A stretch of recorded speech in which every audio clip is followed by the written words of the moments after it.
Hi friends, welcome back. അപ്പോൾ ഓണമൊക്കെ വരാൻ പോവുകയല്ലേ. ഇന്ന് നമുക്ക് സദ്യയ്ക്ക് പറ്റിയ നല്ലൊരു രസവും അവിയലും ഉണ്ടാക്കിയാലോ. ഇത് ഞാൻ കുക്കറിലാണ് ഉണ്ടാക്കുന്നത്. വളരെ പെട്ടെന്ന് ഉണ്ടാക്കിയെടുക്കാമെങ്കിലും ടേസ്റ്റിലൊരു കോംപ്രമൈസും ഇല്ല കേട്ടോ. അപ്പോൾ വീഡിയോയിലേക്ക് പോകാം. ആദ്യം രസമുണ്ടാക്കാം. അതിനായിട്ട് 3 പഴുത്ത തക്കാളിയാണ് എടുത്തിട്ടുള്ളത്. ഇത് അത്യാവശ്യം വലുതാണ്. നല്ല പഴുത്ത തക്കാളി തന്നെ എടുക്കാൻ ശ്രദ്ധിക്കണേ. ഇതുപോലെ ഒന്ന് അരിഞ്ഞെടുക്കാം. എന്നിട്ട് കുക്കറിലേക്കിട്ട് ആവശ്യത്തിന് വെള്ളമൊഴിച്ച് 4-5 വിസിൽ വരുന്നത് വരെ ഒന്ന് വേവിച്ചെടുക്കാം. 2 കപ്പ് വെള്ളമെങ്കിലും ഒഴിക്കണേ.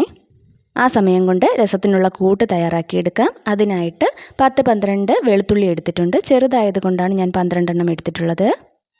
വെളുത്തുള്ളി ഞാൻ കഴുകിയിട്ട് തോലോടുകൂടി തന്നെയാണ് ഇടുന്നത്.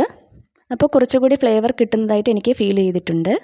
ഇനി വേണ്ടത് 1 ടീസ്പൂൺ കുരുമുളക്, 1/4 ടീസ്പൂൺ ഉലുവ, 1 ടീസ്പൂൺ ജീരകം, 1/4 ടീസ്പൂൺ മഞ്ഞൾപ്പൊടി, 1/2 ടീസ്പൂൺ മല്ലിപ്പൊടി, 1/2 ടീസ്പൂൺ മുളക് പൊടി, പിന്നെ കായപ്പൊടി 1/4 ടീസ്പൂൺ തൊട്ട് 1/2 ടീസ്പൂൺ വരെ ഇടാം. ഇതെല്ലാം കൂടി നന്നായി ഒന്ന് ചതച്ചെടുക്കാം. ഇതുപോലെ വേണം ഇതിൻ്റെ കൂട്ടിരിക്കാനായിട്ട്. ഈ സമയം കൊണ്ട് തക്കാളിയൊക്കെ നന്നായിട്ട് വെന്തിട്ടുണ്ട്.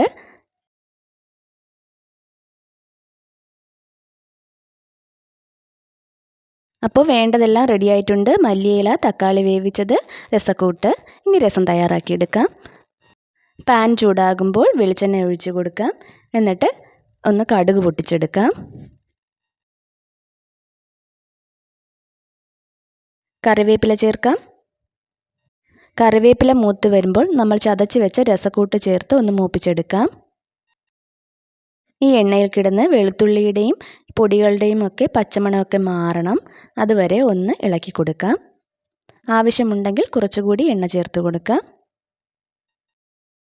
1-2 മിനിറ്റ് നന്നായി ഒന്ന് ഇളക്കിയെടുക്കാം. നല്ല മണമായിരിക്കും.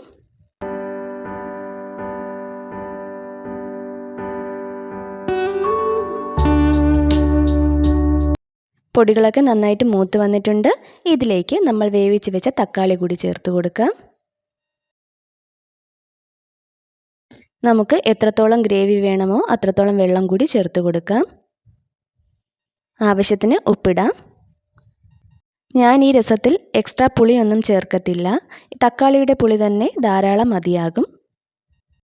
അവസാനമായിട്ട് അരിഞ്ഞു വെച്ച മല്ലിയില കൂടി ചേർത്ത് കൊടുക്കാം. ഇനി ഇത് നന്നായി ഒന്ന് തിളപ്പിച്ചെടുക്കാം.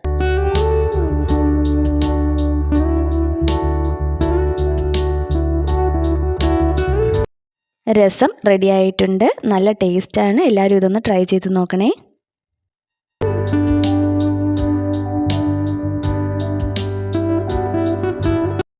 അടുത്തതായിട്ട് നമുക്ക് അവിയൽ ഉണ്ടാക്കാം. അതിനായിട്ട് ഞാനിവിടെ ഒരു വലിയ പച്ച ഏത്തക്ക എടുത്തിട്ടുണ്ട്, 2 ക്യാരറ്റ്, ഒരു കത്തിരിക്ക, ഒരു പടവലങ്ങ, കുറച്ച് വെള്ളരിക്ക, 3 പച്ചമുളക്, ഇത്രയുമാണ് എടുത്തിട്ടുള്ളത്.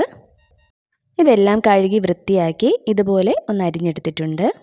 അവിയൽ ഉണ്ടാക്കുമ്പോൾ എപ്പോഴും പച്ച ഏത്തക്ക എടുക്കുന്നതാണ് ഏറ്റവും നല്ലത് പച്ചക്കായ്ക്ക് പകരം. അപ്പോൾ അവിയലിന് കുറച്ചുകൂടി ടേസ്റ്റ് ഉണ്ടാകും. പിന്നെ ക്യാരറ്റും കുറച്ച് കൂടുതൽ എടുക്കാം. കഷ്ണങ്ങളെല്ലാം കുക്കറിലേക്ക് ഇട്ട് കൊടുക്കാം. കുറച്ച് കറിവേപ്പിലയും പച്ചമുളകും ആവശ്യത്തിന് ഉപ്പും 1/4 ടീസ്പൂൺ മഞ്ഞൾപ്പൊടിയും കൂടി ചേർത്ത് കൊടുക്കാം. വെള്ളവും കൂടി ചേർത്ത് കൊടുത്ത് നന്നായി ഒന്ന് ഇളക്കി യോജിപ്പിക്കാം. ഇവിടെ അവിയൽ ഇച്ചിരി ലൂസായിട്ടിരിക്കുന്നതാണ് എല്ലാവർക്കും ഇഷ്ടം. ഒരുപാട് ഡ്രൈ ആകുന്നത് ആർക്കും ഇഷ്ടമല്ല. അതുകൊണ്ടാണ് ഞാൻ 1/4 കപ്പോളം വെള്ളം ഒഴിച്ചത്. ഇനി ഇത് അടച്ച് വെച്ച് 2 വിസിൽ കേൾക്കുന്നത് വരെ ഒന്ന് വേവിച്ചെടുക്കാം. അവിയലിന് വേണ്ടിയിട്ടുള്ള അരപ്പ് കൂടി തയ്യാറാക്കിയെടുക്കാം. അതിനായിട്ട് മിക്സിയുടെ ജാറിലേക്ക് ആവശ്യത്തിന് തേങ്ങ ഇടുക. 1 ടീസ്പൂൺ ചെറിയ ജീരകവും 1 തണ്ട് കറിവേപ്പിലയും കൂടി ചേർത്ത് ഇതൊന്ന് ചതച്ചെടുക്കാം. കഷ്ണങ്ങളൊക്കെ നന്നായിട്ട് വെന്ത് കിട്ടിയിട്ടുണ്ട്. ഇനി ഇതൊരു പാത്രത്തിലേക്ക് മാറ്റാം.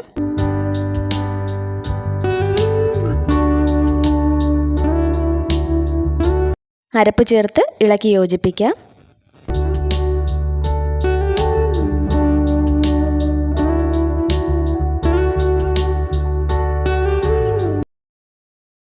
ഇനി ഇത് ഗ്യാസിലേക്ക് വെച്ചിട്ട് മീഡിയം ഫ്ലെയിമിൽ ഒന്ന് ചെറുതായിട്ട് തിളപ്പിച്ചെടുക്കാം. ഒരുപാട് നേരം തിളയ്ക്കരുത്. ഒരു 1 മിനിറ്റ് വരെയൊക്കെ തിളച്ചാൽ മതി. ക്യാരറ്റൊക്കെ കുറച്ച് കൂടുതൽ ചേർക്കാം കേട്ടോ, അപ്പോൾ അവിയലിന് കുറച്ചുകൂടി ടേസ്റ്റ് കൂടും. ഇനി ഇതിലേക്ക് പച്ച വെളിച്ചെണ്ണയും കുറച്ച് കറിവേപ്പിലയും കൂടി ചേർത്ത് കൊടുത്ത് ഫ്ലെയിം ഓഫ് ചെയ്യാം. ഓണം സ്പെഷ്യൽ അവിയലും റെഡി ആയിട്ടുണ്ട്. എല്ലാവരും ഇതൊന്ന് ട്രൈ ചെയ്ത് നോക്കണം. ഓണസദ്യയുടെ ബാക്കി കറികളുമായി ഞാൻ വീണ്ടും വരുന്നതാണ്. വീഡിയോ ഇഷ്ടമായാൽ ലൈക്ക് ചെയ്യുകയും കമൻറ്റ് ചെയ്യുകയും സപ്പോർട്ട് ചെയ്യുകയും ചെയ്യുക. അപ്പോൾ മറ്റൊരു വീഡിയോയുമായി വീണ്ടും കാണാം. അതുവരെ താങ്ക് യു ഫോർ വാച്ചിങ്.